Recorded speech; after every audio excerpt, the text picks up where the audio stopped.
Hey, how you doing? This is Adam Post, publisher of more than 1,000 comic books and marketing expert, covering panic as companies get dozens of reverse discrimination complaints. Let's get into the story. Before we do, please be sure you are subscribed to the channel. Click the bell for notifications. Give me a thumbs up. I really appreciate you guys. From USA Today, diversity, equity, and inclusion under siege. Why more businesses are being accused of reverse discrimination. And of course, these companies are trying to pretend there's no such thing as reverse discrimination. White people can't be discriminated against. Well, that's not true. That's not the law. It's what they're trying to push, and it's not working. Now, these complaints are EEOC complaints. They are not lawsuits. There are also lawsuits going on, but let me explain a little bit about this. From the Los Angeles Times, how a Trump advisor is making corporate America rethink diversity hiring. Stephen Miller's America First Legal has been very effective at causing companies to redo their policies.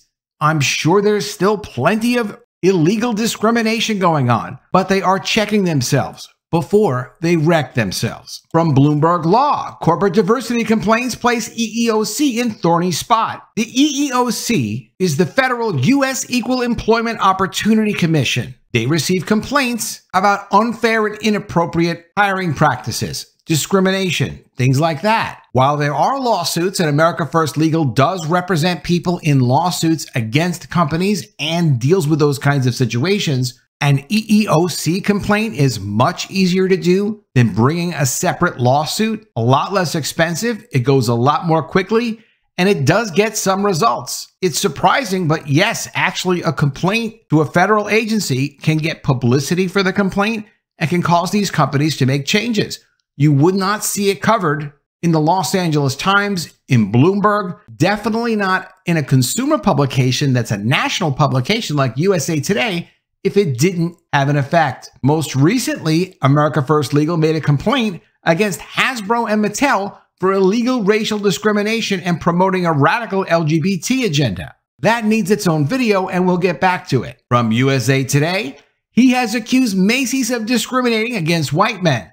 McDonald's and IBM too. Even NASCAR, a mostly white sport that banned Confederate flags in 2020, is in his sights. Some 24 complaints have been leveled by Stephen Miller, a senior White House advisor in the Trump administration. Emboldened by a Supreme Court ruling last summer striking down affirmative action in education, Miller and his conservative advocacy organization, America First Legal, have taken the position that all DEI programs are illegal, embracing reverse discrimination, a concept that first emerged in the 1970s as a backlash to 1960s-era civil rights laws to fix racial disparities in the workplace. What is reverse discrimination? Stephen Miller claims that white Americans today are being denied opportunities so that corporations can hire and promote more people of color and achieve their diversity goals, which is absolutely true. We cover that on this channel often. There's discrimination against straight white people. There's discrimination against Asian people. There's a lot of discrimination.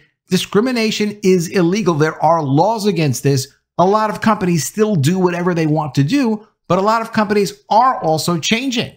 They have to change. Quote, if a major corporation said in proxy statements to shareholders or in the HR section of their website, we are going to increase the white composition of our workforce by 15% this year, I think most folks would say, well, that's kind of racist and that seems wrong, Gene Hamilton, Vice President and General Counsel of America First Legal, told USA Today in September. Anti-affirmative action activist takes on corporate DEI. Stephen Miller may be the face of the attacks on corporate diversity programs, but he's not the only one. Fresh off his landmark affirmative action victory in higher education, conservative activist Edward Blum is making similar claims. And Edward Blum is a legend. His organization, the American Alliance for Equal Rights, has taken legal action or threatened top law firms and other organizations alleging they have excluded white and Asian students from fellowship programs based on race, which is absolutely true. And Edward Blum has also had success with those law firms. They made changes to their programs to incorporate what he was pursuing as discrimination with them. Quote, there is no such thing in the law as reverse discrimination, Blum told USA Today. It is simply racial discrimination. Federal law prohibits private employers from considering race and other protected characteristics in employment decisions, but they have the discretion to take steps to remedy racial imbalances in their workforces. In legal challenges, conservative activists are testing that prerogative by alleging white workers are being unfairly disadvantaged by diversity, equity, and inclusion programs that only benefit minorities and by policies that tie executive compensation to diversity targets. Those policies that tie bonuses for executives to fulfilling the company's illegal DEI programs actually pay executives to discriminate against people. Last week, billionaire entrepreneur Elon Musk aired similar sentiments. DEI must die, Musk said in a post on his social media platform Twitter, now called X. Quote, the point was to end discrimination, not replace it with different discrimination, Musk wrote. These companies really don't have legal justification for saying, no, this person's white, that person's black, this person's Asian. They're not allowed to discriminate based on those racial differences or gender differences. They don't have the opportunity to do that. It's against federal law. Corporations are bracing for a wave of reverse discrimination lawsuits against DEI programs. They are closely watching a Supreme Court case that could make it easier for workers to pursue discrimination claims over job transfers by eliminating the requirement to show material harm. A broad ruling in the case could cause a surge in reverse discrimination suits, legal experts say. The term material harm refers to any material injury to the economic well-being, ethical welfare, or goodwill of an employee or a company. Material means substantial. You'd have to prove a substantial harm done to you by these inappropriate illegal policies. Having the Supreme Court remove that requirement would make it very easy to sue these companies, and they would be sitting ducks. They would get destroyed. Historically, reverse discrimination claims are relatively rare. Though white workers account for about 2/3 of the U.S. workforce, their discrimination claims make up only about 10% of race-based claims, according to data USA Today obtained from the Equal Employment Opportunity Commission, the same EEOC that Stephen Miller keeps making complaints to. White workers alleging discrimination are testing the legal waters. Attorneys say the federal courts are beginning to see small increases in claims challenging DEI initiatives. The claims are not just being brought by political advocacy groups like Stephen Miller's or Edward Blum's. Individual employees and groups of employees are also filing legal challenges. USA Today parent company Gannett is facing a proposed class action lawsuit that accuses the newspaper publisher of discriminating against white employees in an effort to diversify its newsrooms. Gannett says the suit is meritless and has asked the judge to dismiss it. We covered that in an earlier video. The poor guy was a sports editor for numerous years. They told him they had to let him go because of the pandemic, but then they replaced him with someone who was more diverse, just dumping the guy to replace him with someone else who had a different skin color.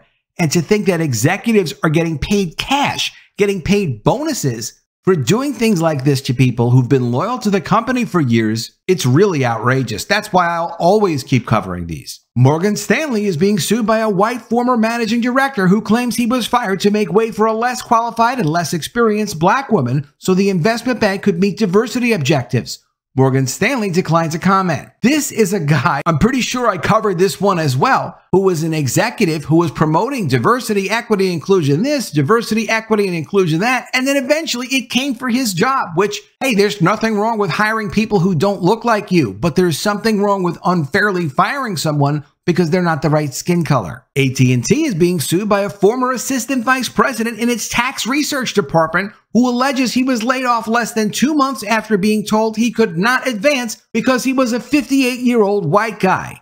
AT&T denied the allegations and is contesting the lawsuit. And already there have been some wins for reverse discrimination claims. Some reverse discrimination complaints have been successful. In June, a New Jersey jury ruled in favor of Starbucks regional director Shannon Phillips, who claimed she was fired for being white. The court ordered Starbucks to pay an additional $2.7 million in damages. In 2021, David Duval, an executive of the hospital operator Novant Health, who claimed he was fired despite strong performance reviews and replaced by 2 women, one black and one white, received a $10 million jury award. The award was later reduced to about $4 million. Still pretty good. This month, a U.S. appeals court reviewing the case indicated it would uphold the award.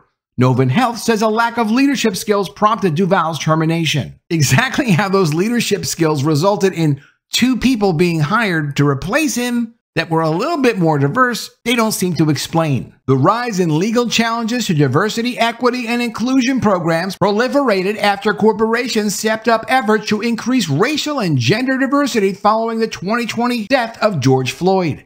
Despite those efforts, little progress has been made. The top ranks of America's largest corporations are still predominantly white and male, while women and people of color are concentrated at the lowest levels with less pay, fewer perks, and rare opportunities for advancement, a USA Today analysis found.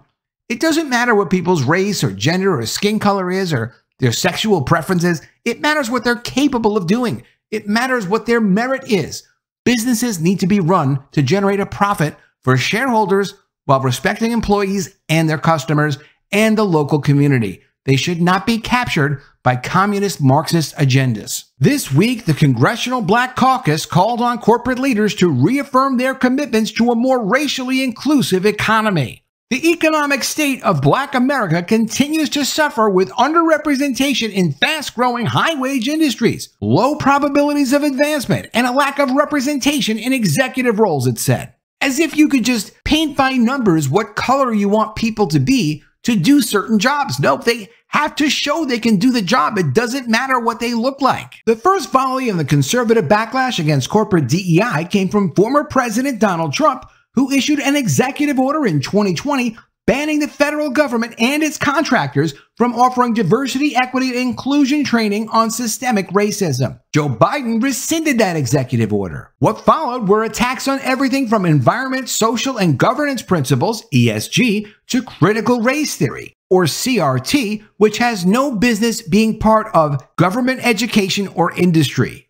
Completely crazy racist ideology. With GOP presidential hopeful and Florida Governor Ron DeSantis and other Republican leaders accusing corporations of running diversity programs that paint all white people as racist and of abandoning colorblind system based on merit to hire and promote people of color, which, of course, is exactly true. It's beyond dispute. It's beyond debate. They make up reasons for why they think that's a good idea. It's not a good idea, but there is no dispute that this has been going on. A coalition of conservative groups, including America First Legal, are preparing for a Republican administration with a manifesto known as Project 2025. Project 2025 calls for the Justice Department and the Equal Employment Opportunity Commission to take action against corporate DEI initiatives.